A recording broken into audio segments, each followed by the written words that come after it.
RTI activist Vijayavardhan दंडरियाल ने मुख्यमंत्री एवं मुख्य सचिव को एक शिकायती पत्र भेजा है, जिसमें उन्होंने ओला उबर टैक्सी के संचालन पर आरोप लगाते हुए कहा कि कई वर्षों से ओला उबर टैक्सी का बिना लाइसेंस के देहरादून में संचालन हो रहा है। आगे उन्होंने कहा कि ओला उबर एवं ऑटो थ्री व्हीलर जो कंपनी के साथ समाहित हैं, इन सभी का संचालन तत्काल रोका जाए और आरटीओ सुनील शर्मा के द्वारा अपने पद का दुरुपयोग करने पर इन्हें इनके पद से हटाया जाए और जब तक सीबीआई की जांच पूरी ना हो जाए तब तक ओला उबर के लाइसेंस देने पर रोक लगाई जाए। भी जो पद है उनको हटाने की मांग की है। क्या कुछ पूरा मामला है? तो ऐसा है कि आपने देखा होगा इस प्रदेश में कई वर्षों से ये ओला उबर कंपनी जो है टैक्सी के रूप में संचालित हो रही है। मेरे द्वारा परेड मुख्यालय में एक आरटीआई लगाई गई जिसमें बताया गया कि भाई ओला उबर जो है संचालित हो रही है, किस नियम के तहत हो रही है। तो इनके द्वारा जब मुझे बताया गया कि हमने जो है अभी ओला उबर का जो है हमने इसको संचालन देहरादून में संचालन के लिए लाइसेंस नहीं दिया, जबकि इनकी नियमावली में साफ लिखा हुआ है कि आप जब तक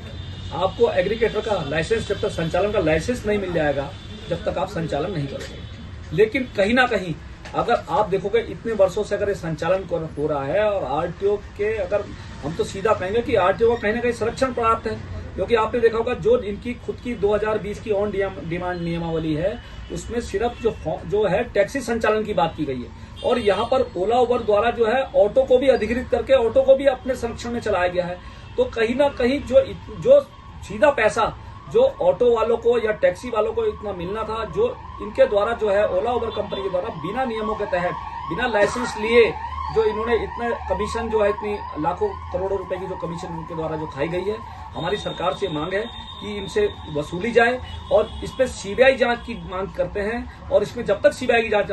हो जाए या कोई जांच ना हो जाए तो जब तक जो है ओला उबर को अब लाइसेंस ना दिया जाए और कहीं ना कहीं आरटीओ को उनके पद से हटाया जाए, क्योंकि ये सारा जो काम है आपने देखा होगा आरटीओ के संरक्षण में चल रहा है। क्योंकि आप देखोगे पहले भी आपने देखा होगा आरटीओ के अगर मान लो किसी का जीपीएस नहीं लगा है गाड़ी में तो वो कहते हैं जी हम इसका ऑटो का चालान कर देंगे, विक्रम का चालान कर देंगे, आप बसों में जीपीएस लगाओ। यहाँ तो आरटीओ सुनील शर्मा जी इतना बिल्कुल अपनी डिक्टेटरशिप में जो शहर के अंदर कार्य कर रहे हैं, तो क्या उनको ये नहीं दिख रहा है कि इतने वर्ष से अगर ये ओला उबर बिना लाइसेंस चल रही है तो इससे किसका संरक्षण पाए? मेरा सीधा आरोप है कि ये जो है आरटीओ के ही संरक्षण में जो है ये बिना नियमों के जो ओला उबर चल रही है। आरोप लगाया है कि ओला उबर कई वर्षों से देहरादून में है, वो बिना लाइसेंस के चल रही है। तो बिना लाइसेंस के किसी भी गाड़ी का चलना एक तो बहुत बड़ी जुर्म की बात है। तो इसके ऊपर क्या कार्रवाई की जाएगी और क्यों ये बिना लाइसेंस के भी चलते आ रही है? देखिए, मैं इसके बारे में मुझे पता नहीं है कि किसने कॉन्फ्रेंस करी है और क्या कहा है, लेकिन मैं आपको एग्रीगेटर्स के बारे में बता सकता हूँ कि ओला उबर या जो भी रैपिडो हैं, एक हमारे द्वारा मुख्यालय के माध्यम से ये सुनिश्चित कर दिया गया है कि लोग एग्रीगेटर जो भी यहाँ ऑपरेट करना चाहते हैं वो अपनी फीस जमा करके सारी ऑनलाइन प्रक्रिया पूरी करके लाइसेंस प्राप्त कर सकते हैं।